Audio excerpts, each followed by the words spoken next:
مامان من کیم؟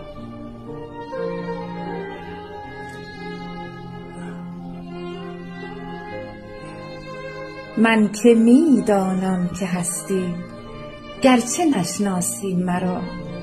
پاس دارم حرمتت را، بهترین خلق خدا. نیست حاجت تا که بشناسی تو فرزندان خود. خوش باشی. حجتی بر ماست اما درک شأنت حالیا. خوش باشی. بعد از این باید که بیش از پیش نازت را کشیم، چون تو اینک کودک و ما مادر است این پس تو را.